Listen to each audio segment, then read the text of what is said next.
Giratina, the renegade Pokemon, unveiling the devil of the Pokemon world. Arceus being the primordial creator, often revered as the original one, this entity is described as having breathed alone before the universe came, emerging from a single egg of light within an absolute void to shape all of existence. This depiction firmly establishes Arceus as the definitive god figure within the Pokemon universe, a being of ultimate power and genesis. From this singular, omnipotent creator, the narrative naturally extends to the creation of other fundamental forces. Arceus brought forth Dialga, the master of time, and Palkia, the lord of space, to aid in the universe's formation. Alongside them, Giratina was also conceived, destined to embody antimatter.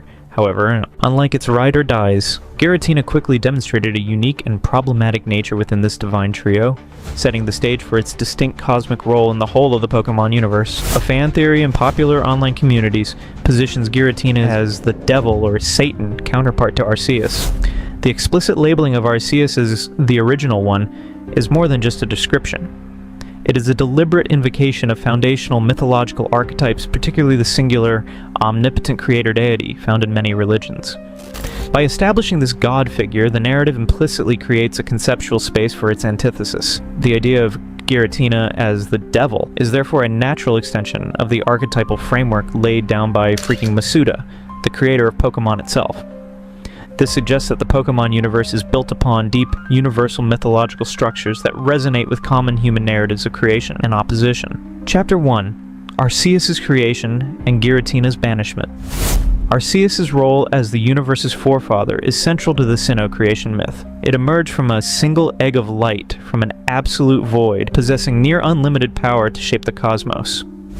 To facilitate this grand design, Arceus created three powerful entities to embody fundamental forces: Dialga, who governs time, Palkia, who controls space, and Giratina, who represents antimatter. This establishes Giratina as a distinct component of the cosmic fabric designed by Arceus. Arceus' two sides were different. One side represented light and the other represented dark. It is said that he puts his light into Dialga and his darkness into Palkia, but I think this is where the story altered. I theorize that Giratina was the darkness of Arceus, and that Dialga and Palkia both represent the light of Arceus. To back this theory, which had a lot of plot holes with the original tale, but after the release of Pokemon Legends Arceus, Giratina would finally, after almost 2 decades, get a new Pokedex entry, which says, "There is one Hisuian verse that tells of a powerful light creating a deep shadow. I imagine that this deep shadow is Giratina." So this new Pokedex entry pretty much confirms that Giratina is in fact the darkness within Arceus. Now let's look at its origin form Pokedex entry. Giratina loses its legs, changing into this form. I believe this Pokemon must hail from a world where the heavens and the earth are as one. This is insane. In the original tale from the leak, it is confirmed that Dialga is to represent the Pokemon side of existence, and Palkia represents the human being's existence. Dialga is standing on 4 legs, and Palkia is standing on 2 legs. Now if we look at origin form Giratina, just like the new Pokedex entry that got added into Legends Arceus, which says that Giratina loses its legs upon changing forms, meaning it represents neither Pokemon nor human, but is something entirely different. It is Arceus' shadow itself, contrast to its irregular form, which has 6 legs. This would contrast the combined legs from Dialga's 4 legs and Palkia's 2 legs, alluding to the fact that it represents both human and Pokemon just like Arceus. Giratina is often compared to Arceus, rather than Dialga and Palkia. It is also confirmed that the Arceus that we see in-game is just an avatar. So I think that Giratina is more relative to Arceus' avatar form, and since Giratina is its shadow, it can't just remove his malice entirely, so it would banish him to his own realm or existence, the distortion world. Even in canon shoots, we see Dialga and Palkia usually being up against Giratina. It is worth noting that even Dialga and Palkia required the assistance of the Lake Trio to help control and calm them, hinting at the immense and potentially volatile nature of these primordial forces. After their creation, Dialga and Palkia left the universe to observe from afar in their own domains, implying a harmonious, ordered existence in their respective realms of time and space. However, Giratina's journey immediately diverged. During the very process of creation, Giratina exhibited violence and anger, traits deemed unfitting for Arceus' universe. This pivotal moment set Giratina apart from its brethren and led to severe consequences. Chapter 2. The Distortion World. The Distortion World serves as Giratina's true home, an alternate dimension or reverse world that exists on the reverse side of ours. This realm is characterized by its bizarre and unsettling physics, where gravity and time are completely warped. Time is said to not flow, and spatial relations are shown to be irregular, allowing individuals to walk on walls and even surf on waterfalls without any apparent effort. This creates a profound sense of an inverted chaotic reality, a stark contrast to the ordered and predictable Pokemon world. The aesthetics of the Distortion world further contributes to its desolate and almost hellish atmosphere. It features a rust-colored landmass separated into tiny islands with spiky and incredibly tall trees that resemble giant kelp. The complete absence of other Pokemon, with fishing yielding no results, emphasizes isolation and unique nature. Its occasional appearance in ancient cemeteries further links it to themes of death in the underworld, reinforcing its ominous character. Game Freak has officially stated that Giratina and the Distortion world are personifications of antimatter. The stated goal behind their design was to convey a sense of bipolarity. Scientifically, antimatter is the polar opposite to matter, and results in annihilation upon contact. This inherent destructive potential means that Giratina's domain, by its very nature, poses a constant threat to the material universe. However, the lore departs from strict scientific principles, as characters can enter the Distortion world without being annihilated, highlighting that the concept is used more as a mythological or a symbolic representation rather than a literal scientific one. Within its home dimension, Giratina manifests its true power. It possesses two distinct forms: the altered form, which is its standard appearance when outside its home dimension, and the origin form, which is its true form, and is active within the Distortion world, or when holding a Griseous orb or Griseous core. In its origin form, Giratina is at its full power and can pass through dimensions at will, making it an incredibly formidable ruler of its chaotic realm. Its unique abilities, such as Shadow Force, allow it to disappear and strike from the shadows, further enhancing its shadowy, elusive, and powerful nature. While initially presented as a place of banishment, the Distortion world's properties as a realm of antimatter and reversed physics elevate it beyond a mere prison. It functions as a fundamental existential counterpart to the material universe. The theory, proposed by characters like Cynthia and Cyrus, that the Distortion world was created by Giratina itself as a balance for the real world, is crucial. This implies that the Distortion world is not merely a consequence of Giratina's violence, but a necessary component for cosmic equilibrium. This transforms the Devil's realm from a place of pure evil to a vital, albeit chaotic, balancing force, much like how chaos is sometimes seen as essential for creation in certain mythologies. The developer's stated goal of conveying bipolarity through Giratina and the Distortion world offers a profound understanding of its role. This is not simply about good versus evil, but about fundamental opposites: matter and antimatter, order and chaos, creation and distortion, that exist in tandem. This suggests a philosophical underpinning to the Sinnoh lore, exploring dualism and the idea that for something to exist, its opposite must also exist.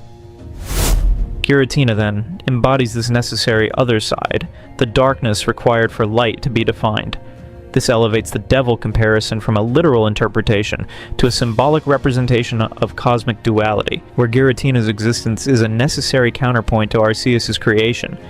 Giratina's altered form has a large gray draconic, 6 thick legs, 3 gold half rings on neck, 2 large horns, black stripe with 5 red horizontal stripes, 2 large black ghostly wings with 3 red tips each. Standard forms outside Distortion world. Standard appearance, less powerful than origin form. Pressure or telepathy as hidden abilities. Its origin form has a serpentine floating, legs reduced to golden tip spikes, 4 additional golden spikes near tail, 6 gold half rings, can grip objects, horns, face backward. True form within Distortion world or holding Griseous orb. True form, full power, capable of dimensional travel, always levitated. Levitate is its origin form ability. Chapter 3, The Devil's Mark, Visuals, Titles, and Numerology. The official designation of Giratina as the Renegade Pokemon carries significant symbolic weight. This title directly evokes the image of a rebel or traitor, aligning perfectly with the Luciferian narrative of a powerful being cast out for defiance against its creator. This designation shapes pan theories, making the devil comparison almost inevitable. Giratina's visual design further reinforces these fiendish associations. Its altered form features tattered wings that may represent wings of a demon, and yellow horns on either side of its face may be similar to horns commonly seen on imps, devils, etc. The origin form, with its distinct snake-like appearance, draws a strong visual allegory to the biblical serpent in the Garden of Eden, a potent symbol for deceit and original sin. The color palette of red, gold, and black is also frequently associated with infernal or malevolent entities across various mythologies, further enhancing its ominous presence. Its ghost/dragon typing contributes to its ancient, otherworldly, and foreboding aura. A pervasive fan theory links Giratina's anatomy to the number of the beast, 666. Specific examples cited include 6 upper leg gold designs, 6 lower leg gold designs, 6 feet in its altered form. In its origin form, the theory points to 6 wing spikes, 6 ribs around its neck, and 6 legs, spikes where its wings used to be. While the exact number of the beast is debated in theological contexts, this numerical symbolism is a strong driver of the devil theory among fans. This illustrates a tension between fan interpretation and official intent. While Game Freak's stated inspirations for Giratina were antimatter and relativity, not explicitly Satan, the powerful cultural symbols embedded, whether intentionally or coincidentally, in its design are readily read into by the audience. This highlights how visual cues, regardless of original creator intent, can profoundly shape audience perception and generate extensive fan lore to boot. The reliance on Judeo-Christian symbolism, such as Lucifer, the serpent, and the number 666, for the devil comparison, reveals how deeply ingrained these archetypes are in Western pop culture. The observation that fans often force comparisons and give priority to speculative information instead of official sources, when it comes to this theory, underscores the power of these cultural constructs. It suggests that the devil is less a specific literal entity in Pokemon, and more a conceptual space that Giratina occupies due to its narrative role as the banished, opposing force to a god figure, coupled with its ominous design. This shifts the discussion from a literal, "is it Satan?" to a more academic examination of how Giratina embodies the archetype of the devil in a modern cultural context. Something interesting is that Giratina's design is definitely based on the Eden snake from Genesis, the devil. It had legs, but when influenced humans to sin, it lost it. And Beta Giratina design is surely based of cherubim. Even the jewels on its sides resembles a passage on Bible. The most insane part of this that I'm talking is that these references are very explicit in role in both Giratina designs, the beta as well as the final form. Redditor by the name of Boom 31 states an interesting theory. I don't think Volo was the reason why Giratina stopped Cyrus. With Legends, Volo specifically states, "I originally sought out Giratina and had it tear open that rift in space and time. After all, Giratina wished to stand against Arceus." Giratina wasn't working with Volo to destroy the world. Volo just intended to create a problem to get Arceus' attention so he could meet Arceus. Giratina was working with Volo to bait out Arceus, probably for revenge. But in Platinum, Giratina does the same thing again. It once again opens a rift in time and space above Spear Pillar, the Temple of Sinnoh. This time Giratina is actively trying to stop Cyrus. I always took it that Giratina directly intervened. I thought this was due to the distortion in a Pokemon worlds being connected. Both need each other to survive. It acts mostly the same way in both games. But there's no way to say why Giratina is acting this way. It could be out of a selfish desire to protect the distortion world. It just so happens that the Pokemon world is also needed for that. Giratina could be kind and directly helping out the Pokemon world, supported by a Cynthia quote in Masters. I think Giratina is actually a kind soul, watching over our world from the shadows to protect us. Either way, it seems that Giratina had no malice towards the Pokemon world, but it isn't afraid to risk things to meet its agenda. Another user named Bad Time Trio states, "Actually, there is something in Legends Arceus that explains that to us." After catching Giratina in the quest line, Professor Laviton explains that according to Volo, Giratina, that it chose to protect the land of Hisui after discovering it was no match for you. Not to mention Cynthia isn't wrong, there is actually a myth about Giratina protecting Pokemon or something. In fact, Giratina was never banished for being evil, but rather it was its violence. Violence could be interpreted by physical force intended to hurt, but its other meaning is strength of emotion or of a destructive natural force. This could explain why Giratina has a grudge with Arceus, because it was banished for something that it was created with. To summarize it all, this theory explores the lore surrounding Giratina and its perceived role as the devil counterpart to Arceus, the god figure in the Pokemon universe. It details how Arceus, as the primordial creator, brought forth Dialga, Palkia, and Giratina, is the shadow casted by Arceus. Giratina's banishment to the distortion world for its violence and anger is a central point, drawing parallels to the Luciferian myth. The distortion world is described as Giratina's chaotic home, embodying antimatter and presenting a stark contrast to the material universe. Giratina's two forms, altered and origin form, and their powers. Furthermore, it examines the visual cues, such as Giratina's renegade Pokemon title and design elements, and fan theories, including the number of the beast symbolism, that reinforce its devil archetype. Anyways, let me know what you think. Be sure to like and subscribe. Darkrai, frequently identified as the pitch-black Pokemon and the nightmare Pokemon, occupies a distinctive and mysterious position within the Pokemon universe. Its most defining characteristic is his unique ability to induce terrifying nightmares in both humans and other Pokemon, a power manifested through its signature ability, Bad Dreams, and its signature move, Dark Void. Visually, Darkrai is depicted as a shadowy, wispy figure with piercing eyes, embodying the very essence of darkness and fear itself. Its activity is notably tied to the nights of the new moon, a period of darkness, further cementing its association with the night and the unknown. These fundamental attributes establish Darkrai's known identity and set the stage for a darker story into its potential origins. Despite its classification as a mythical Pokemon and its seemingly elemental connection to darkness and dreams, this video is going to delve into a compelling theory that Darkrai may have once been a human. This transformation could have occurred through extraordinary circumstances, such as scientific experimentation, the imposition of powerful curses, or the overwhelming manifestation of intense human emotions and experiences, particularly those related to nightmares and psychological torment. Darkrai's Pokédex entries across various generations consistently emphasize its role as a dream inducer. It can lure people to sleep and make them dream. Its primary method of interaction, particularly for defense, involves causing deep, nightmarish slumbers to chase people and Pokemon from its territory. The Bad Dreams ability specifically drains health from sleeping opponents, showcasing its direct combat utilities and tied to its dream manipulation. Its signature move, Dark Void, is notorious for its ability to put multiple targets to sleep, power so significant it received nerfs in later games, underscoring its immense control over sleep states. While Darkrai's actions can appear terrifying, some Pokédex entries explicitly state it means no harm. This could suggest that its nightmare-inducing is primarily a defensive or protective mechanism, rather than an act of pure malice. Its liking for solitude and emotional repression are also noted, contributing to its mysterious and often feared reputation. These descriptions present a compelling contradiction, that a being that means no harm, yet afflicts those around it with nightmares as a protective measure. This inherent conflict between its neutral intent and the terrifying, often harmful manifestations of its power is highly unusual for a Pokemon of its type.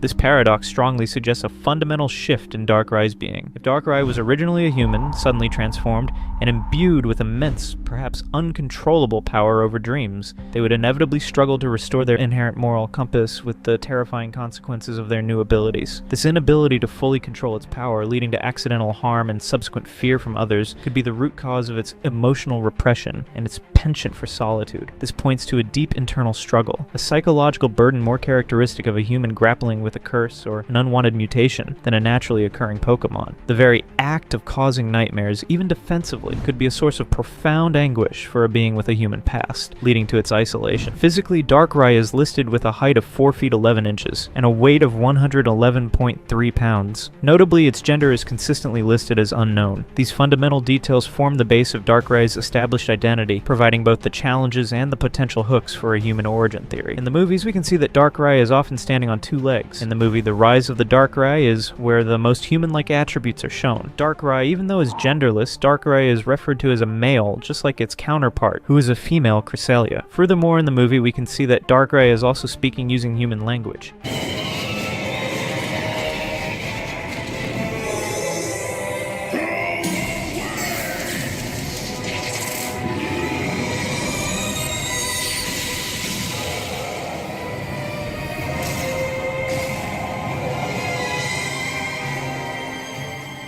Regarding its established origins, one prominent fan theory states that Darkrai's genesis stems from Giratina. After its banishment, Giratina's hatred and rage coalesced into a seething dark mass, a formless entity that fed on hatred and fear. This shadow, growing in power from the malice of humans, eventually named itself Darkrai. This narrative suggests a direct, though non-physical lineage from a powerful deity. Another version of its lore suggests Darkrai was created from a lunar energy accident, adding a tragic and disturbing element to its existence. The Pokemon universe, however, contains numerous examples of humans transforming into Pokemon. To reconcile these, a reinterpretation of creation as a transformation catalyst is a possibility. What if these events were not the excreation of Darkrai, but rather powerful external forces that served as catalysts for a human's transformation into Darkrai? For example, a human caught in a lunar energy accident might not have been replaced by Darkrai, but rather transformed by the energy itself, their body and mind warped into the pitch-black Pokemon. Similarly, a human exposed to or consumed by the seething dark mass of Giratina's hatred could have undergone a horrific transformation, their essence fusing with the malevolent energy. This also aligns with the broader theme of human emotions manifesting as Pokemon, where the human element is central to the Pokemon's formation, which I covered in this video. Darkrai made its debut in Pokemon Diamond and Pearl, and is typically acquired through special in-game events or mystery gift distributions, reinforcing its mythical status. Its most significant portrayal outside the games is in Pokemon: The Rise of Darkrai. In this film,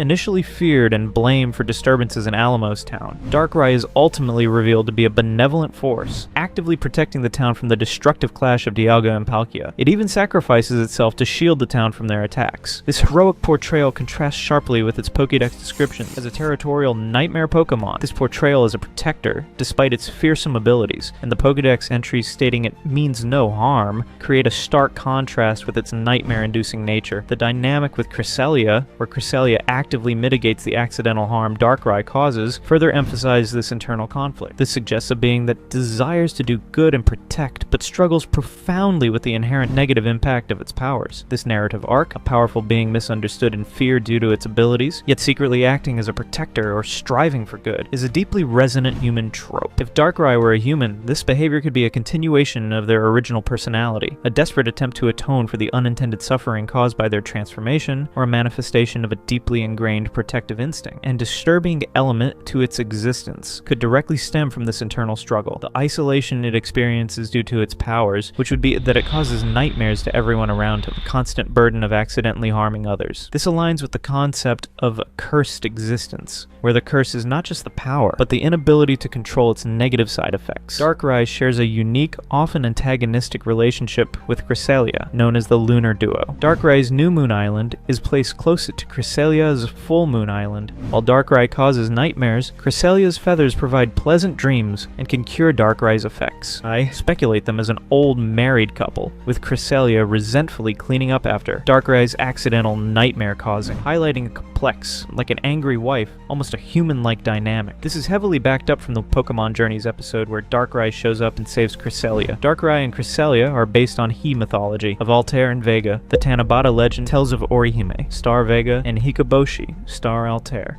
a weaver princess and a cowherd bound by love yet forever separated by the Milky Way. They may meet only once a year under clear skies, a star-crossed reunion of ocean across the heavens. This fits really well within the Generation of 4 games, themes being time-space and antimatter. Each pair is thus defined by celestial opposition and duality, light versus dark, fear versus hope, yet forged by a shared bond and longing. Together these tales weave the same themes of love and separation across the sky. Orihime and Hikoboshi's deep love is tested by the starry river between them, just as Darkrai and Cresselia's balance is set by opposing lunar phases. In both myths, only rare celestial alignments can bridge the gulf. Clear heavens for the star-crossed lovers, or the moon's cycle aligning dreams and shadows. These celestial duets tell a poetic story of separation and reunion, of darkness and light, love and hope enduring even across the vast sky. How Darkrai could have transformed from a human to Pokemon. The Pokemon world offers several incidents for the transformation of humans into Pokemon, providing a foundation for the theory of Darkrai's human origin. These mechanisms fall broadly into categories of experimentation, mystical curses or wishes, and the manifestation of intense emotions. It could have transformed via a higher being like Giratina or Arceus. Gengar, from the Pokemon Mystery Dungeon series, was explicitly revealed to be a human cursed by a Ninetales to be reborn as a Pokemon. This directly supports transformation through mystical means. Multiple Pokédex entries across generations suggest that Kadabra was once a boy with psychic powers who transformed due to an inability to control his abilities. This highlights transformation linked to inherent human abilities and their uncontrolled manifestation. Frostlass, according to legends from snowy regions, is the spirit of a woman who died lost on an icy mountain, her regrets lingering and possessing an icicle to become the Pokemon. This showcases transformation driven by death, lingering grudges, and intense negative emotion. There's a lot of Pokemon that have connections to being human in their past life or such. The lore explicitly states that Pokemon can be born from concentrated human emotions, such as grudges, hate, fear, and envy. Furthermore, the fan theory regarding Darkrai's origin from Giratina's essence describes a seething dark mass that grew and festered when fed with hatred from humans. This shadow then harvested their fear and weakness to grow ever stronger before naming itself Darkrai. This suggests that Darkrai might not be just a manifestation of a Giratina's hatred, but rather the culmination of a human's essence that was overwhelmed and transformed by the very hatred and fear it was feeding upon. The shadow could have been a human soul or consciousness, twisted and empowered by the negative emotions it absorbed from the settlers of Kanalav. This would explain Darkrai's profound and intrinsic connection to human nightmares, which could be a remnant of the human's own bitterness or the malice it absorbed. This origin provides a deeply tragic backstory, aligning with the origins of many ghost-type Pokemon that are born from human suffering or unresolved emotions. The transformation would be a consequence of absorbing and embodying the very negativity it now wields. All this could have been a curse from Giratina, who we have already established is the actually devil of the Pokemon universe, explained in this video. He could have cursed a loving, happily married couple in their dreams, which turned them into mythical and legendary Pokemons. So notice how Darkrai is considered a mythical Pokemon, but its counterpart Cresselia is considered a legendary Pokemon. This would hint that Darkrai was a human who was cursed by Giratina, and Cresselia was blessed by Arceus to counterbalance Darkrai's curse. As when we see Cresselia, it's always glowing with an angelic glow to it.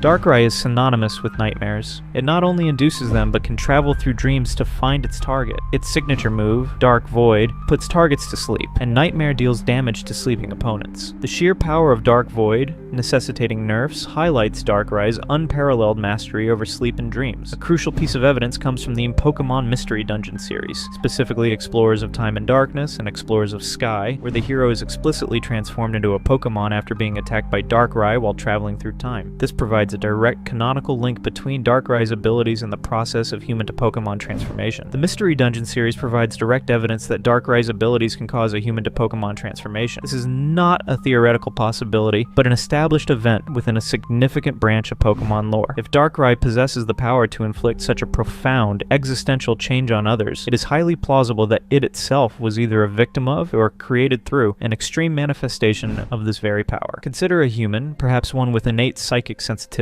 like the boy who became Kadabra, who was overwhelmed by a traumatic dream experience, a curse that bound them to the realm of nightmares, or an uncontrolled surge of psychic energy, their consciousness trapped, warped, or even solidified within this dreamscape, could have physically manifested as Darkrai, a being intrinsically linked to that realm. This would explain Darkrai's unparalleled mastery over dreams and nightmares. Building upon this for human to Pokemon transformation, three primary hypotheses emerge regarding Darkrai's potential human origin. Each hypothesis draws upon specific aspects of Darkrai's lore, behavior, and physical characteristics. Hypothesis 1. The Nightmare-Forged Human. This hypothesis posits that Darkrai was once a human, perhaps an individual with exceptional psychic sensitivity, or someone who endured profound psychological torment, who became irrevocably trapped within an inescapable, pervasive nightmare. This prolonged and agonizing experience, possibly amplified by external dark energies or a powerful curse, fundamentally warped their essence, transforming them into the living embodiment of nightmares. Darkrai's intrinsic mastery over nightmares provides a key clue.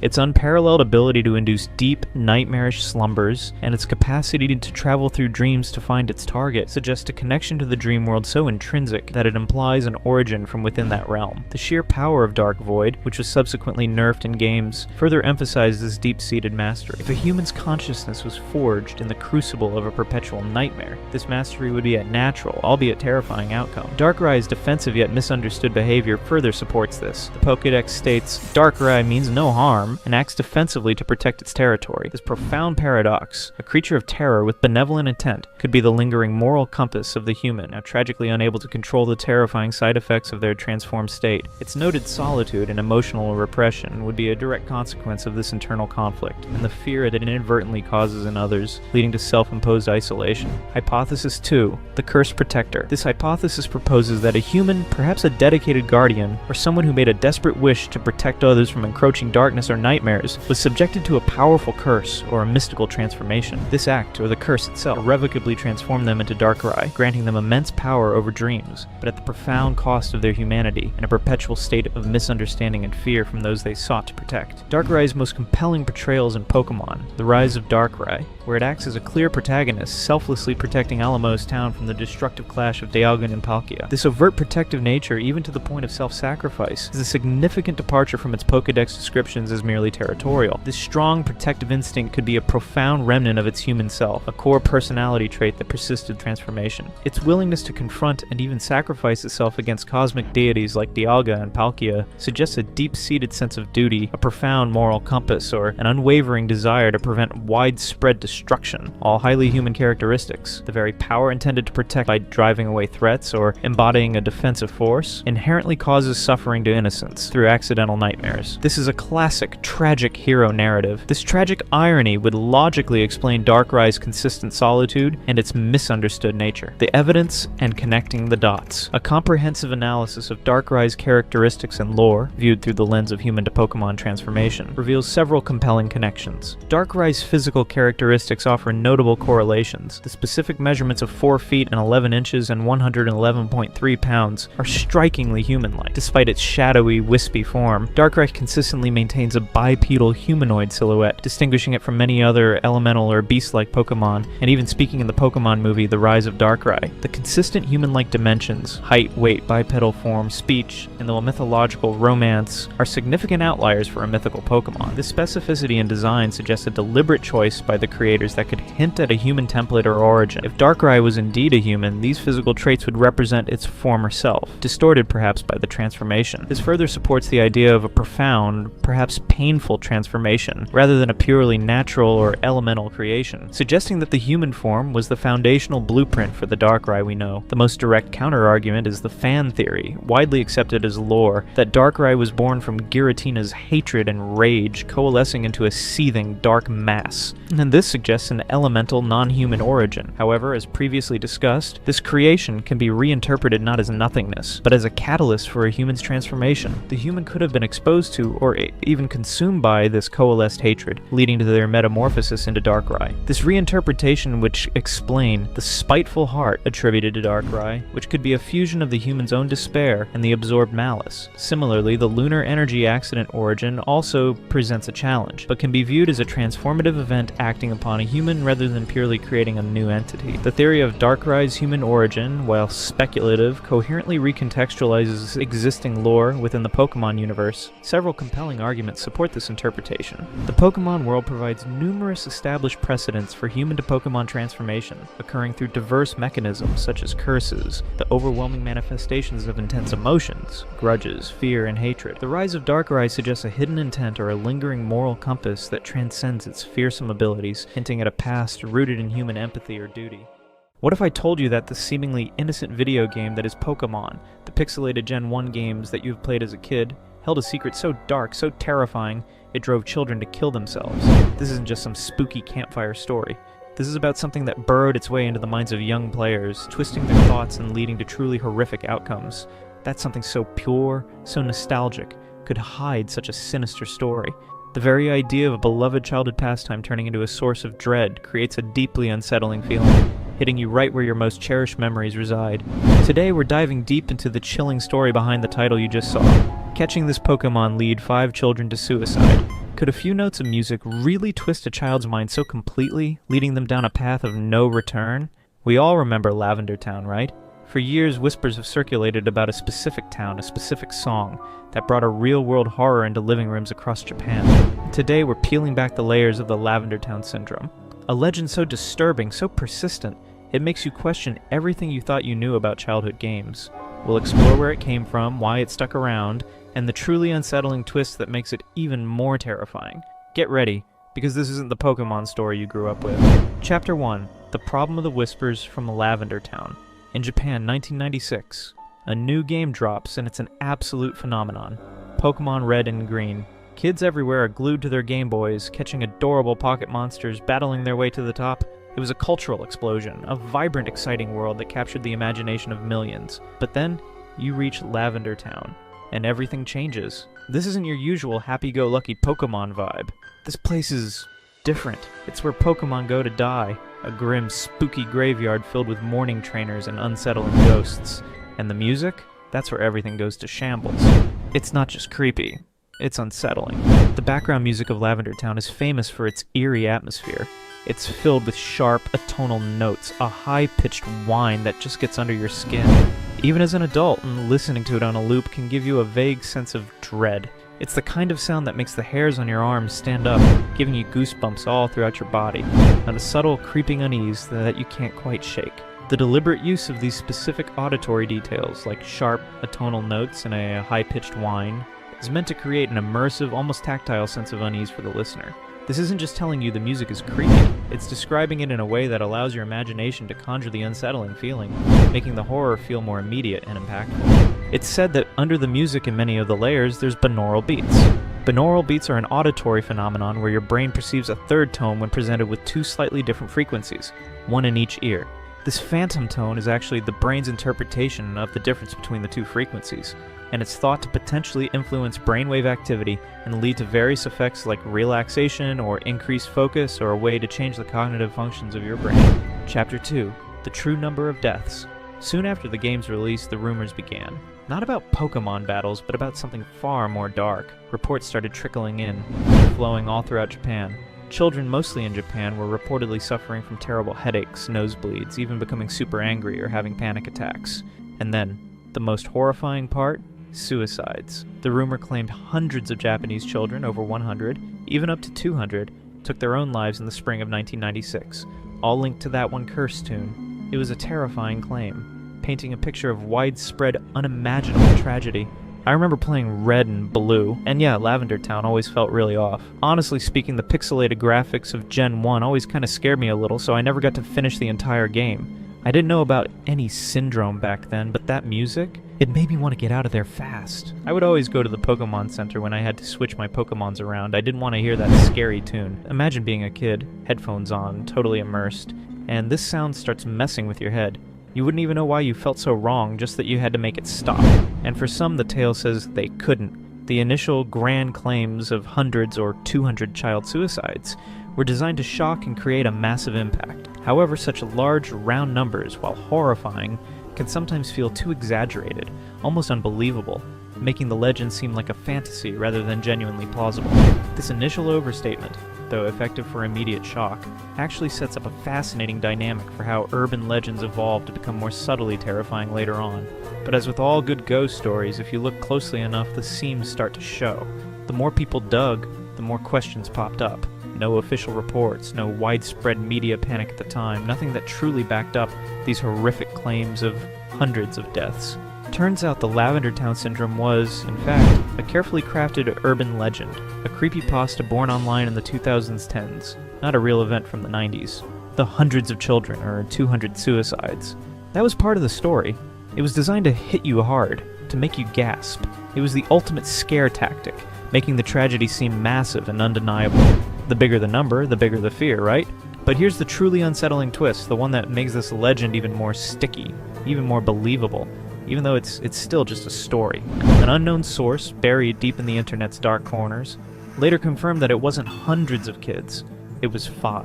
Take it with a grain of salt, 5 is still a lot. Hundreds is a statistic. It's a number so big, it almost feels fake, like something out of a bad horror movie. 5 children, that's specific. That's personal. That's a small group, a tragic incident that feels real. It makes the legend feel less like a wild tale and more like a hushed, terrible secret that could have happened, even if it didn't. This subtle shift from a grand, unbelievable number to a precise, smaller figure represents a sophisticated evolution in the legend's ability to terrify. It taps into a human psychological tendency. A smaller, more specific tragedy feels more authentic and easier to imagine as a hidden truth, making the legend itself far more potent and insidious than its initial exaggerated version. Even with this more believable number, it's still a legend. But it's a legend that learned how to truly terrify. It evolved, just like a virus, to become more potent, more insidious. The narrative choice to unveil this mystery and present a more believable number provides a powerful payoff for the anticipation that built throughout the story. Chapter 2. How it became popular. So how did this terrifying tale go from Japan to becoming a global phenomenon? The answer is the internet, specifically the wild, untamed early 2010s internet, and places like 4chan. This is where the Lavendar Town syndrome truly became a creepypasta, a horror story, often short and disturbing that spreads like wildfire online, designed to make you wonder if it's real. Think of it like a digital game of telephone, but instead of words getting twisted, the fear just gets amplified. And boy, did people want to believe this one. The storytellers were good. They added layers of chilling detail, claims of binaural beats and high-pitched tones only kids could hear, messing with their brains and causing headaches and erratic behavior. It sounded scientific, right? Like a hidden frequency, a secret weapon targeting innocent minds. They even photoshopped creepy images into the music's sound waves, ghosts the Pokemon unknown spelling out "Leave Now." It was all designed to make you feel like you were uncovering a hidden truth, a secret conspiracy. There were even claims that Nintendo quietly recalled the original games, secretly changing the music for international releases. A classic, they don't want you to know conspiracy. But here's the really wild part, the thing that gave this urban legend its terrifying grounding, the Den-O-Senshi Porygon incident. Back in 1997, a Pokemon anime episode with flashing lights caused hundreds of Japanese children to have seizures. A real event where a kids show actually harmed kids. So when the Lavender Town Syndrome story popped up, talking about kids getting sick from a Pokemon game, well, it just clicked for people. It felt plausible because something similar had actually happened. The strategic blending of clearly fabricated elements with a verifiable real-world incident created the powerful sense of reality. By linking the fictional illness to a documented event, the story blurred the lines between fantasy and reality, making the unbelievable seem chillingly possible, especially for an audience less able to fact-check events in a foreign country. The internet didn't just host the story, it acted as a massive megaphone, amplifying every terrifying detail. The anonymity of platforms like 4chan allowed countless individuals to add their own gruesome embellishments, creating a constantly evolving narrative that fed on itself. This rapid, unverified sharing thrives on ambiguity and mystery, leaving just enough unsaid for your own imagination to fill in the most horrifying gaps. The story became a living, breathing entity of fear, constantly adapting and growing more potent as it spread from screen to screen. So, the legend of Lavender Town Syndrome, a chilling melody, a fabricated illness, and a terrifying story that evolved to become even more believable by shrinking its horror down to a haunting few. It's a powerful reminder that sometimes the scariest things aren't ghosts or monsters, but the stories we tell ourselves, and how easily they can take root in our minds. Today I'll be diving deep that will fundamentally change how you see the Ultra Beasts. There's 7 Ultra Beasts that embody the 7 deadly sins, and 7 Ultra Beasts / Pokemons that embody 7 heavenly virtues. Starting with Guzzlord, Gluttony, the obvious one. Let's start with the most straightforward connection, the one the game practically screams at you, officially known as UB05 Glutton.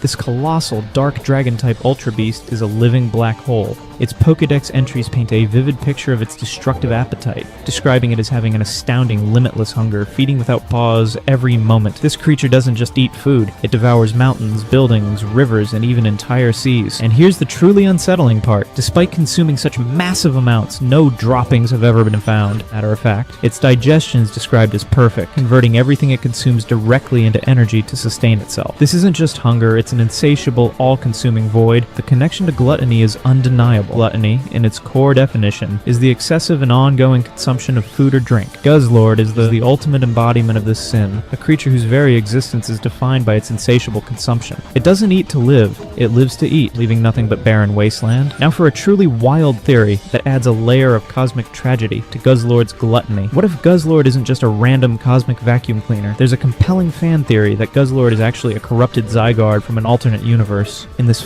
reality, a catastrophic event, possibly a nuclear accident like a power plant meltdown, threw the balance of nature out of whack. Zygarde, the Pokemon meant to maintain ecological balance, got caught in the blast, and its cells mutated beyond recognition. These mutated cells, now unable to fuse normally, concluded that the only way to reach their 100% form and hard reset the balance of nature was to eat everything in sight for its survival. This theory provides a chilling explanation for why Guzzlord is apparently a common organism in the world where it normally lives. What's more abundant than individual individual Zygarde cells. It also aligns with Guzzlord's inspiration from Agrajag, a monster from Hitchhiker's Guide to the Galaxy that continuously reincarnates into bizarre forms after being killed. This suggests a cyclical, self-perpetuating nature to its consumption. It's a subtle but potent warning about humanity's impact on the environment. An opposite of gluttony is Kartana, aka Temperance. Kartana, known as UB-04 Blade, is a grass-starched steel-type Ultra Beast that strikingly resembles an origami human. It is described as thin as paper and is recognized as one of the lightest Pokemon in existence, perfectly contrasting Guzzlord, who is one of the heaviest Pokemons to ever exist. Its body is razor-sharp, with every edge has as cruel a cutting edge as any well-honed blade. It is capable of cutting down a gigantic steel tower with one stroke. Despite this destructive capability, it also evades attacks by dancing lightly out of the way. Kartana's characteristics align perfectly with Temperance, which is about self-discipline, resisting temptations, and avoiding excess. Despite its incredible cutting power, Kartana operates with remarkable precision and control. It does not rampage wildly or engage in wanton destruction like an embodiment of wrath. Instead, it cuts with surgical efficiency. Its paper-thin body and exceptionally light weight suggest a fundamental lack of excess, embodying a lean, minimalist design. It is a master of controlled power, utilizing only what is necessary and avoiding the temptations of brute force or unrestrained fury. It is the embodiment of controlled, focused power rather than unbridled fury. Kartana is like that super disciplined friend who only eats exactly what they need, never overindulges, and then can slice a brick in half with a flick of their wrist. Since it's based off of a samurai, who are known for their discipline and honor, the unique combination of Kartana's paper-thin, fragile body and its razor-sharp edges, capable of cutting through immense structures with a single stroke, along with its ability to dance lightly to evade attacks, reveals a deeper aspect of Temperance. This demonstrates that true effectiveness and power are not necessarily about overwhelming force or excess, but about disciplined, focused application of skill and precision. Its physical fragility necessitates a controlled approach, highlighting that restraint and accuracy can be more impactful than unbridled might. This connection emphasizes that temperance, as a virtue, leads to a refined and efficient use of one's capabilities, avoiding unnecessary waste or destruction. The next sin we have is Wrath. Now this video is about Ultra Beasts, but I'm also going to include some of the legendaries from Sun and Moon, and you will understand how well these sins are actually represented through these Pokemons. Now I know Necrozma is not an Ultra Beast. These legendaries and Ultra Beasts fall into the same category, so I am counting it in. This Psychic type legendary is a being of pure, unadulterated wrath. Its behavior is driven by a state of constant, maddening pain resulting from its incomplete form. Lore reveals that it was severely injured by the Ultra Recon Squad's ancestors, who attempted to steal its light. As a desperate measure to sustain itself and regain its original form, Necrozma relentlessly steals light from other beings and places, a behavior that earned it the ancient title of Pillager of Light. When Necrozma fuses with either Solgaleo or Lunala, its destructive tendencies escalate. It becomes uncontrollably vicious and constantly rampages, perceiving everything it encounters as an enemy, and brutally attacking with its claws or laser beams that can cut through anything. This isn't merely anger, it's an overwhelming, destructive rage born from profound suffering. Wrath is defined as strong anger and hate towards another person, and Necrozma's actions are a cosmic manifestation of this intense, destructive emotion. Imagine being in constant agony, and your only relief is to violently tear apart the very light that sustains life. That's Necrozma's tragic, wrathful existence. Its wrath is a direct consequence of past aggression against it. Wrath is basically like vengeance. The attempted theft of its light by the ancestors, driven by their own greed or ambition, inflicted a lasting injury and pain upon Necrozma. This suffering then manifests as Necrozma's wrathful pillaging of light, plunging worlds into darkness. This sequence illustrates how unchecked negative actions can inflict enduring suffering, which in turn can lead to destructive behavior in the victim, perpetuating a cycle of darkness and pain across dimensions. The next Pokemon we have is Lunala, the ethereal moon Pokemon, a psychic ghost-type legendary, honored as an emissary of the moon and the beast that calls the moon. Lunala distinguishes itself by constantly absorbing light to convert it into energy, and possesses the remarkable ability to obscure daylight with darkness. Like its counterpart Solgaleo, it creates ultra wormholes and holds the power to restore Necrozma's light. Although it is also hunted by Necrozma, its unique ability, Shadow Shield, reduces the amount of damage it takes when its HP is full. Lunala's characteristics align beautifully with patience and wisdom. Patience is about enduring calmly and steadily, while wisdom often stems from quiet observation, reflection, and deep understanding. As the emissary of the moon, Lunala operates predominantly in the quiet of night, patiently absorbing light and transforming it into usable energy. Its ability to obscure daylight suggests a subtle, pervasive power, one that manifests through quiet transformation rather than sudden, explosive force. It diligently gathers energy, and its Shadow Shield ability signifies a calm, defensive posture rather than an aggressive one. Lunala provides light in the darkness, serving as a guiding presence. Much like wisdom illuminates difficult paths and brings clarity, it stands as the calm, reflective counterpart to Solgalio's more active and fiery courage. While Solgalio's out there punching meteors, Lunala's just chilling, absorbing the cosmic vibes, processing all that light into pure energy. It's the quiet genius, the one who thinks before it acts. Lunala's constant absorption of light and its conversion into energy, along with its association with the moon and night, reveal a deeper aspect of its connection to patience and wisdom. Unlike Solgalio's active light-giving, Lunala absorbs and converts, which suggests a process of internalizing and processing information, light, to gain power and insight. Its ability to obscure daylight represents the wisdom of understanding that even in darkness there is a different kind of power and clarity to be found. This highlights how true wisdom often comes from quiet observation, patient processing of experiences, and the ability to find strength and insight even in seemingly empty or dark moments, transforming them into sources of deeper understanding.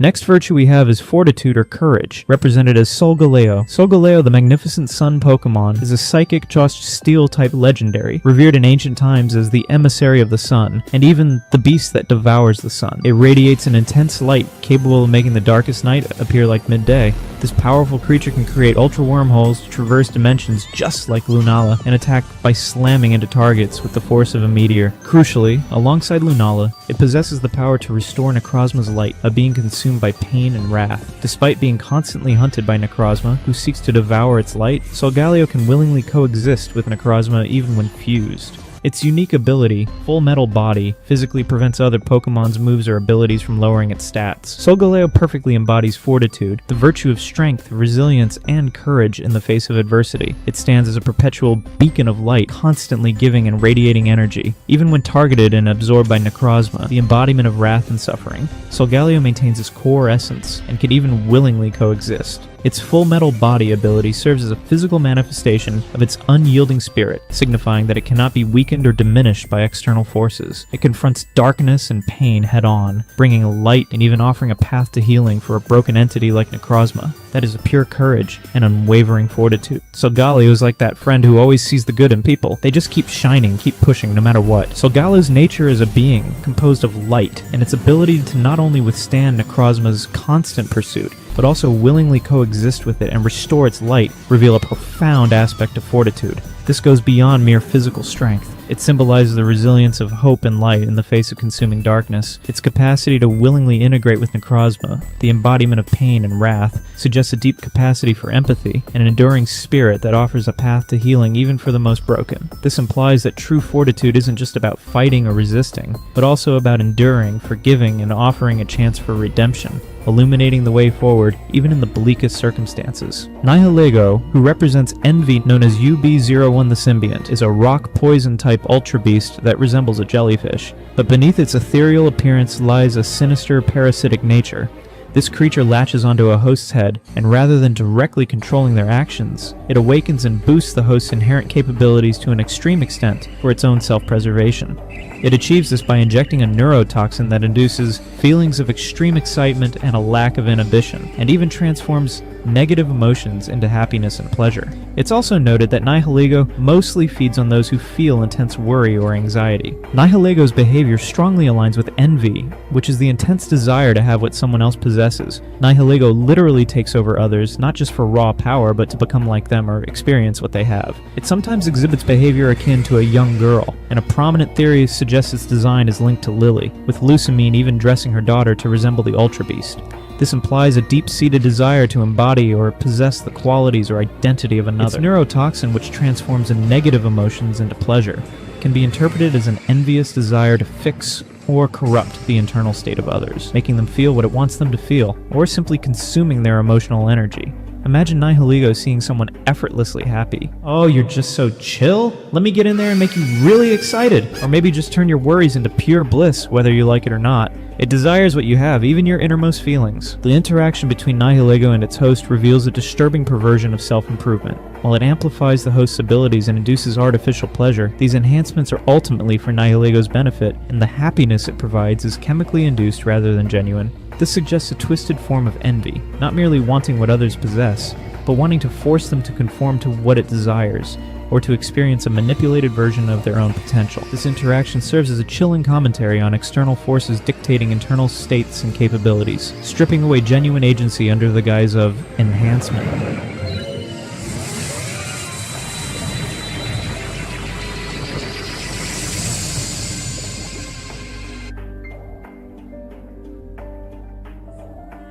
When did you start becoming beautiful?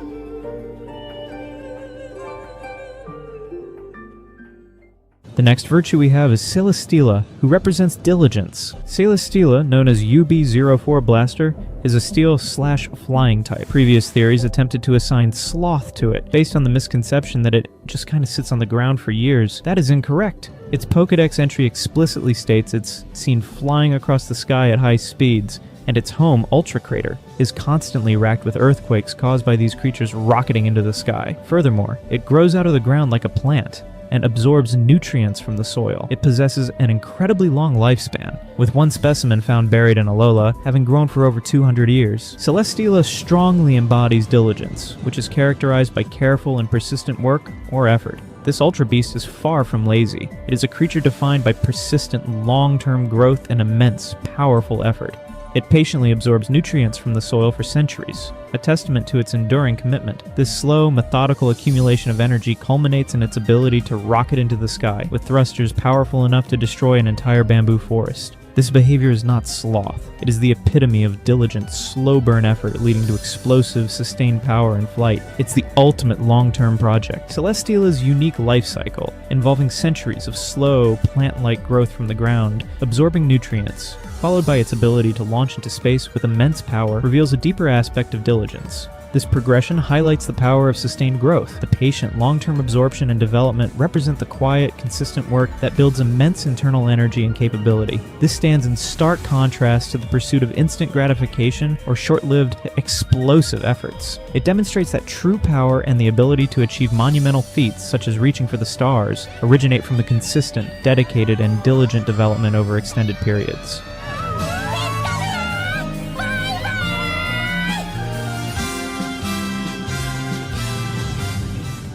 The next sin is greed. Meet Xurkitree, UB-03 Lighting, the electric-type Ultra Beast that strikingly resembles a walking power grid. This creature exhibits an insatiable thirst for electricity. Reports indicate it has a tendency to raid power plants and drain all their energy before moving on to the next one. When its energy reserves run low, it simply stabs its legs and tail into the ground, much like a tree, to absorb electricity. Furthermore, these beings can vary dramatically in size, from a little bigger than a human to being the size of a mountain. The immense power Xurkitree can discharge, up to 1,000,000 volts at a time, and its ability to grow to mountainous proportions underscore a profound paradox of power accumulation. Its existence appears to be driven by an insatiable need for electricity, leading to massive power accumulation. This power isn't merely for survival, it's also for competitive display. Xurkitree has a known rivalry with Blacephalon, often competing in contests to see who can shine the brightest. This suggests that its immense power is not solely for practical utility, but also for a prideful, competitive display of its accumulated wealth in the form of electricity. This highlights how greed can lead to an empty pursuit of more, where accumulation becomes an end in itself, rather than a means to a meaningful purpose. Xurkitree's behavior perfectly aligns with greed, defined as an excessive pursuit of material goods. For Xurkitree, that material good is the electricity. It doesn't just consume what it needs for survival, it drains everything in sight, leaving nothing behind, and then relentlessly seeks more. The fact that it can grow to a mountain size suggests an unending accumulation of power, far beyond what any single creature could reasonably require. It's an endless, self-serving accumulation of resources. We all know that one friend who takes the last slice of pizza, even when they're full. Xurkitree is that friend, but with entire power grids, and then it grows taller. The next two virtues are Poipole and Naganadel, who represent kindness and humility. Poipole, known as Ultra Beast Adhesive, is a poison-type Ultra Beast. It is known to fire a glowing adhesive poison from the needles on its head, often while laughing wildly. This behavior might initially sound sinister, but here's the crucial detail. Despite its potentially harmful abilities, Poipole is well-liked enough in its own world to be chosen as a first partner. Furthermore, the animated series reveals that it can shoot a harmless multicolored substance as a way to paint, which can be used to communicate with humans and other Pokemon. It also develops the ability to understand human speech after spending time with people. Its evolution, Naganadel, a poison dragon's type, can communicate with humans through telepathy and show them visions of the past. It was also the only Ultra Beast that Ash caught in his team. While its wild laughter and poison might seem to suggest a darker trait like malicious joy or even a form of wrath, a deeper examination reveals a compelling case for kindness and humility. Kindness is defined as placing the desire to help others above the need to supersede them. Poipole's ability to be chosen as a first partner, its use of harmless paint for communication, and its capacity to understand human speech all point to an innate desire for connection and positive interaction, despite its dangerous capabilities. It chooses to use its abilities for expression and bonding, even for healing. Naganadel's telepathy and ability to share visions further emphasize a desire to connect and impart understanding, rather than solely to harm, which shows its humility. Poipole being the only Ultra Beast capable of evolution suggests that these Ultra Beasts are capable of much more than any of the other Ultra Beasts. Its poison is not always malicious, but a tool that can be wielded with discretion, allowing for a choice to be kind. It's like having a super sharp knife, but choosing to use it to carve beautiful art instead of just, well, cutting things. Being both adhesive and yet also capable of being a harmless multicolored substance, used for painting and communication, reveals a deeper understanding of kindness. This duality suggests that true kindness is not merely the absence of harm, but the conscious choice to use one's inherent abilities, even those with destructive potential, for positive interaction, expression, and connection. The fact that Poipole is well-liked and chosen as a first partner in its homeworld reinforces that its natural disposition, despite its appearance or primary attack method, leans towards benevolent interaction. This highlights that kindness is an active decision to channel one's power for the benefit of others, fostering understanding and positive relationships. Buzzwole, who represents the sin of pride. Behold Buzzwole, known as UB02 Absorption. This bug-fighting type Ultra Beast is essentially a giant anthropomorphic mosquito bodybuilder. Its Pokedex entries emphatically highlight its abnormally swollen muscles, which it constantly goes around showing off. It has a distinctive habit of striking a pose every time it takes action. This creature is no mere show-off. It possesses immense physical strength, capable of pulverizing a dump truck with a single punch. Buzzwole's behavior is a textbook example of pride. Pride is defined as an excessive view of oneself without due regard for others. Buzzwole is the ultimate gym enthusiast, perpetually flexing, posing, and drawing attention to its formidable physique. It embodies pure, unadulterated vanity and self-aggrandizement. It doesn't just have muscles, it demands that you acknowledge them. This is a classic, almost comically overt representation of physical pride. We've all seen that one person at the gym doing bicep curls in front of the mirror for what feels like an eternity. Buzzwole is that person, but it's also a giant mosquito who could punch a hole through reality, so slightly more intimidating. Buzzwole's constant display of its muscles and its habit of posing with every action illustrate a deeper aspect of pride, the performance of power. This behavior reveals that its pride isn't solely an internal feeling. It's a constant need for external validation and admiration through overt displays of its strength. This highlights how pride can manifest not just as an inflated ego, but as a performative aspect of vanity, where power is wielded as much for show and recognition as for actual utility. But pride can also be represented through Blacephalon, UB Burst, the fire ghost type Ultra Beast that's essentially a walking exploding circus act. And this colorful humanoid is notorious for its deceptive tactics. It's known to trick its targets through a silly walk before, without warning, triggering the explosion of its own head. Then it capitalizes on the element of surprise to steal their vitality. Its head is not permanently attached, can be freely moved around, and regenerates after exploding, while the colors of its sparks change with its mood. It even has a rivalry with Xurkitree. Blacephalon's behavior is a theatrical display meticulously designed to shock, ultimately for its own self-serving gain, vitality theft. This isn't just about raw strength, it's about performance, about being the absolute center of attention through a shocking, unpredictable act. Its silly walk is a deliberate act of deception, a clownish facade intended to lower the guard of its targets, for a dramatic, self-destructive, yet ultimately harmless to itself explosion. This represents a twisted form of pride, a vanity that thrives on the reactions of others, even if those reactions are terror or confusion. its rivalry with Xurkitree to shine brightest further solidifies its desire for recognition and spectacle. So you think you're safe? You're laughing at its goofy walk? BAM! Head explosion! It's like the ultimate prank, but with existential dread and vitality theft.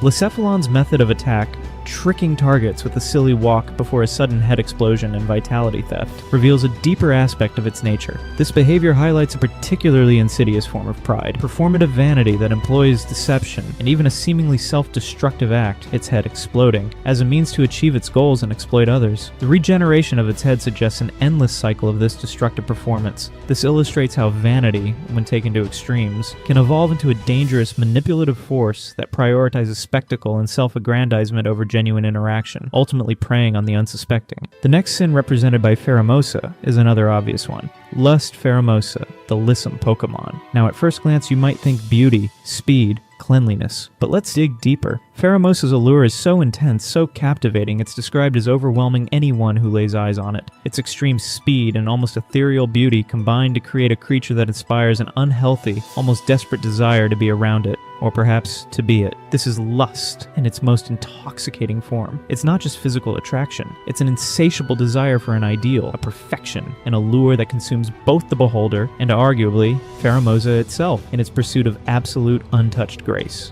It's so obsessed with its own pristine perfection and its captivating presence that it radiates a powerful, almost controlling magnetism, a form of vanity that demands all attention and embodies a pure, self-focused, almost consuming yearning for aesthetic dominance. It's like a supermodel who not only knows they're beautiful, but demands everyone else acknowledge it with an intensity that can be unnerving. The last virtue we have is innocence, represented by Cosmog. This little guy starts as nothing more than a gas cloud, utterly helpless, needing constant protection and care. It can't even fight. All it does is float, absorb light, and eventually, with time and immense energy, transform into something truly legendary. Cosmog is the embodiment of innocence. It's pure potential, untainted by the chaos of the world. It's vulnerable, relying on others for its survival. A blank slate waiting to grow and become. It reminds us of the purity of beginnings, the uncorrupted state before the world's influences take hold. It's like a brand new baby, full of raw, unblemished potential, and utterly dependent on kindness and care. Cosmog is to be kept sacred so that it can evolve into either the embodiment of fortitude or patience. The last sin is none other than Sloth, represented in Stakataka. UB Assembly, the rock steel-type ultra beast that visually resembles a precarious stack of living bricks. This unique entity is composed of approximately 150 individual stone life forms stacked together. When it desires to rest or sleep, it quite literally plants itself on the ground and disguises itself as a stone building. It possesses one of the lowest speed stats among all Pokemon, and holds the distinction of being the heaviest rock-type Pokemon. And here's a quirky detail. It hates having anything on top of itself and will violently attempt to shake it off. Stakataka's characteristics strongly align with Sloth, which is defined as excessive laziness or a failure to act and utilize one's talents. Stakataka is the ultimate couch potato of the Ultra Beasts. It prefers to remain stationary, blending into its environment as a building. Its incredibly low speed and immense weight make any form of movement a monumental effort, suggesting a profound aversion to exertion. Its violent reaction to anything placed on its head isn't just a quirk,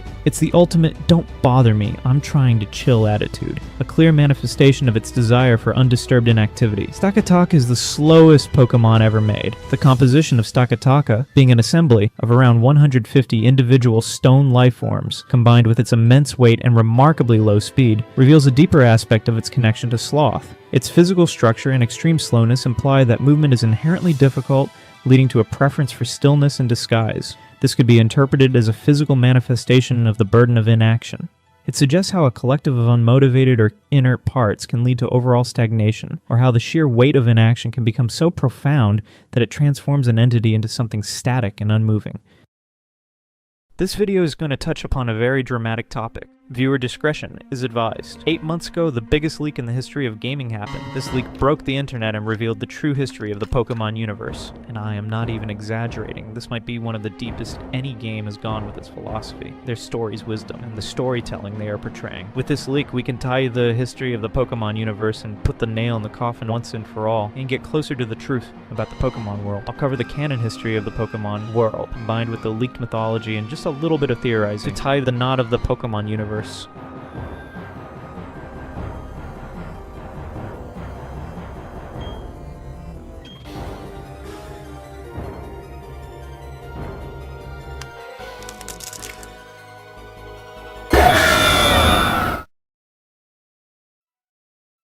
The beginning of existence started with a vortex of randomness and everything was a blur, when eventually an egg is formed. This is canon, by the way, from the Sinjo Ruins Arceus event cutscene. Game Freak has literally confirmed this a decade ago. After this egg hatches, the Pokemon world's creator is born, Awis, aka Arceus. The egg shells would turn against Arceus and turn into giant beings that would attack the newly born deity. Arceus would struggle against these giant beings, which were the shells of the egg Arceus would come out of, but ultimately he would win at the end. The tale states that Arceus, after killing the giant beings, he poured his blood and his essence in the giant shell beings, and thus this would give birth to Dialga and Palkia. The leaked story from 2005 doesn't mention the existence of Giratina, but I think I have solved it. The tale says that Arceus' two sides were different. One side represented light and the other represented dark. It is said that he puts his light into Dialga, and his darkness into Palkia, but I think this is where the story altered. I theorize that Giratina was the darkness of Arceus, and that Dialga and Palkia both represent the light of Arceus.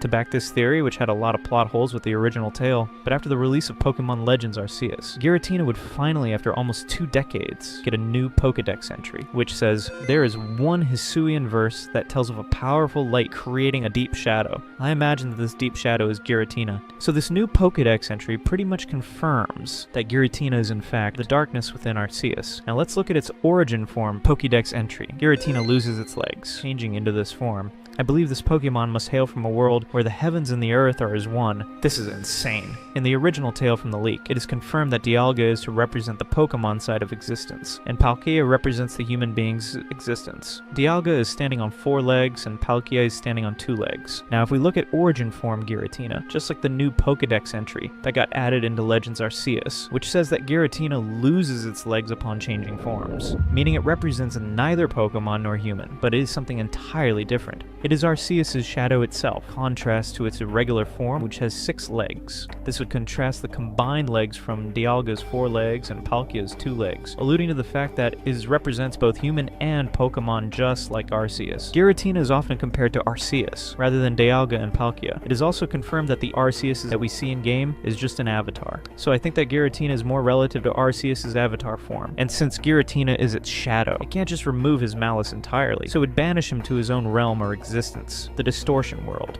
Even in canon shoots, we see Dialga and Palkia usually being up against Giratina. With the creation of time and space by Dialga and Palkia, the world began to take shape, though it remained an empty vessel. Their initial attempts to populate it were met with tragedy. Their fragile children, born without a world to sustain them, perished one after another, their tiny lives flickering out in the void. Dialga and Palkia would become sad. Both driven by a primal parental sorrow, resolved to forge a world where life could flourish. They birthed 3 more children: Uxie, the god of eyes and knowledge; Mesprit, the god of heart and emotion; and Azelf, the god of the voice and willpower. When Uxie opened its eyes, contour and color bled into existence, defining the world. Mesprit's wishes brought forth sensation and calm. Azelf's shouts caused the nascent world to tremble, a blessed timbre resonating through its very fabric. To these 3, Dialga and Palkia bestowed the seed of life, instructing them to nurture it. The seed sprouted, growing rapidly into a colossal tree of life that soon threatened to consume the entire world. The 3 gods, trapped by the boundless growth, sought aid from their parents. Dialga and Palkia, in a desperate act of creation, conceived 3 more children: Rayquaza, the god of the sky; Groudon, god of the earth; and Kyogre,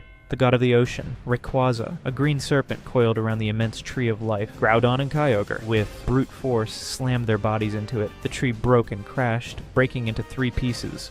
Grieved by the sight of the decaying arboreal remains, Uxie, Mesprit, and Azelf prayed. Their sorrowful pleas infused the fragments, transforming them. The broken pieces became the sky, the earth, and the ocean. Rayquaza became the celestial pillar, holding the heavens aloft. The shadows stretching into the sky combined into 3 gods who sustained the sky: Dragonite, Gyarados, and Tyranitar. Groudon became the sprawling landmass, and its ancient roar gave rise to 3 gods who sustained the earth. The identities of these remain a mystery, perhaps yet to be revealed Pokemons, or ancient forms of existing Pokemon like Heatran and Kyogre, transformed into the life-giving veins of water, embracing the oceans, and its disappearing ripples birthed 3 gods who sustained the oceans: Latias, Metagross, and Latios. Thus the world was born, a testament to immense effort and the destinies of these primordial beings. Dialga, Palkia, and their divine offspring rejoiced, populating this new paradise with their countless children. This peaceful world was a haven for these divine descendants, who multiplied endlessly. Over time, a distinction arose. Those who resembled the great father Dialga became became known as Pokemon, while those who bore the likeness of the great Mother Palkia were called humans. The symbol of Arceus, prominently in the Sinja ruins and the battleground of legends, with its interwoven points, encapsulates this creation, representing the fractured yet unified origins of all life, and the inseparable duality of Dialga and Palkia. Before Giratina's banishment, when its dark essence was still active in the fabric of creation, humans were a cruel and self-destructive species. This was not the work of a simplistic devil, as in other mythologies, but a direct consequence of Giratina's demonic influence. Its antimatter, its dark reflection of Arceus' order, seeped into the human psyche, fostering discord, violence, and an unsettling capacity for cruelty even towards their own kind. They were driven by incredible greed and a primal savagery. Tales of inbreeding among humans, born from a desperate scramble for power and unchecked desire, flourished while Giratina was still unchecked, a grim testament to the spiraling depravity that Giratina's presence enabled. The lore concept for Typhlosion. This lore suggested a darker side to the Fire-type starter, depicting it as a shape-shifting entity that kidnapped and manipulated a human girl, leading to a child born from their union. While the exact details are debated due to translation nuances, the core idea involved a non-consensual relationship and implied that Typhlosion later died, leaving the girl to be ostracized. This unsettling story drawing parallels to ancient folklore about human-animal interactions. The Slackoth story. In this dark tale, a woman and her friends engage in the cruel act of torturing and killing Slackoth and Vigoroth for amusement. However, their brutality backfired when they were eventually captured by these Pokemon. The woman attempted to escape but fainted. When she regained consciousness, she found herself back near her home, surrounded by her friends. Sometime later, she gave birth not to a human child, but to a Slackoth. Despite initially intending to abandon it, she couldn't bring herself to do so, and decided to raise the Slackoth, severing ties with her cruel friends. The true allegory of the Pokemon world. Arceus seeing Giratina's influence on the world, and the evil doings that he would influence onto humans and even Pokemons, would lead to him banishing Giratina to the Distortion World. With Giratina's banishment to the Distortion World, the worst of human cruelty began to wane. The chaos of evil would start to fade, yet the deep scars of that era still remained, etched into human nature. The men in this story, representing society and the body, were not inherently evil, but rather beings worth saving, battling between life and death. The man who saw eternity, the man fighting sin, and the man defeated by sin, all were echoes of humanity's struggle. The beautiful lady, symbolizing the Virgin Mary or the Immaculate Woman, was the one from whom the future is born, and the one to be saved, surrounded by white lilies representing her purity. Her right hand, raised elegantly, sought connection with the unseen Pokemon, the divine, the eternal. Her hair, flowing like a river of eternity, and her body together formed a beautiful and sublime wave, representing a flowing existence. The man, immersed barefoot in the green waters of sin, yet standing strong, represented the heroic state of humanity battling its inner demons, his clenched hand aiming at an invisible Pokeball, a resolve to fight. And it is crucial to remember, for both Pokemon and humans, that free will remains. While Pokemon are inherently gentle, they are not mindless beasts. They can choose to be good, to be evil, or to be both, independently of human influence. The invisible tail of Squirtle, spiraling, symbolized eternity and the spiritual forces in nature. Similarly, humans, even after the partial lifting of Giratina's shadow, retain their capacity for both profound good and chilling evil. This ancient history also holds a chilling truth. The balance of power between species is elegant. Pokemon, if they truly desired it, possess a raw, untamed power far beyond human comprehension. Their elemental mastery, their formidable physical and psychic abilities, their sheer numbers could easily overwhelm and enslave humanity, the entire world. Where humans often assume dominance is a testament to the inherent kindness and patience of Pokemon, a silent agreement born of their ancient origins and their fundamental goodness. They have chosen time and again to live in harmony, to offer their strength and companionship, rather than to seize control. The fragile peace that exists is a testament to their self-control, a constant reminder that the fate of the world rests not in human hands, but in the unspoken, immense power of the creatures that share it, illuminated by the light from the eternal realm, guided by the golden spiral of natural beauty, and centered within the sacred creation of existence. After the world was formed, after the lines were drawn between Pokemon and humans, a new chapter began. The allegory of the image, the very sketch itself, tells us a hidden story, a profound truth about this world. It's a visual representation of a Pokemon trainer battle, but not just any battle, a battle for the very soul of existence. Think about it. The sketch is a prototype, a conceptual idea. That's why the human figures are nude, to help visualize the raw, unfiltered essence. The artist, Tomohiro Kitakaze, even made up a quote by Da Vinci to drive home the point. About nature and beauty and the eternal spiral, it's all about going beyond the surface. So in this sketch, Pokemon are not just creatures. They represent salvation, life and death. They embody the idea of eternity, vanity,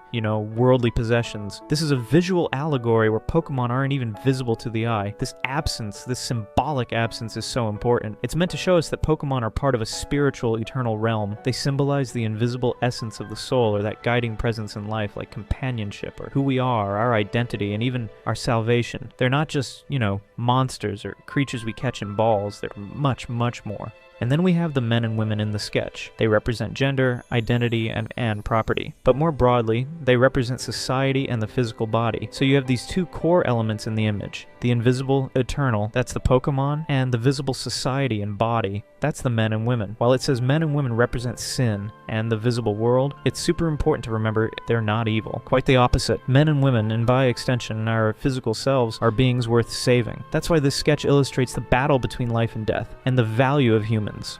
It's about our journey, our struggle. And the women, they represent the beautiful lady. This isn't just any beautiful woman. The notes suggest she's the ideal of feminine beauty, the most beautiful woman, which immediately brings to mind the Mona Lisa. But it goes deeper. The beautiful lady is also equated with the Virgin Mary, a woman who gives birth to a savior. So she symbolizes purity, the immaculate woman, the one from whom the future is born, and ultimately the one who is to be saved. She's a beacon of hope and redemption in this unfolding saga. Now let's talk about the water-type Pokemon in this sketch. And again, they're invisible, remember? But they're there. They represent all original sins. Think about that for a second. They embody the sins and tragedies of this world, symbolized by the downfall of that man on the right. Water, so often associated with life, here carries the weight of humanity's fall. But it's not just about sin. Water is also the source of life, isn't it? It holds both sin and salvation. It represents origin, purification, and ultimately salvation. It's a double-edged sword, a powerful force that can cleanse as well as corrupt. Then we see the white lilies. These aren't just pretty flowers, they represent a virginity and purity. Notice where they bloom, near the hands of the women. So, lilies equal pure women. They are also associated with the Virgin Mary and the Immaculate Soul, further emphasizing the woman's purity and her destined path to salvation. It's a delicate yet powerful symbol in this grand allegory. Look at the woman's right hand, that posture. It's so intentional. It represents the power of connection with eternity. She's trying to reach out to connect with the unseen Pokemon, with the divine, with eternity itself. The hand's position is raised and elegant, showing respect, reverence. It's a gesture of yearning, of hope. Her hair, flowing along with her body, forms a wave. Hair here symbolizes the eternity, a river. So the hair and her body together become a flowing existence, beautiful and sublime.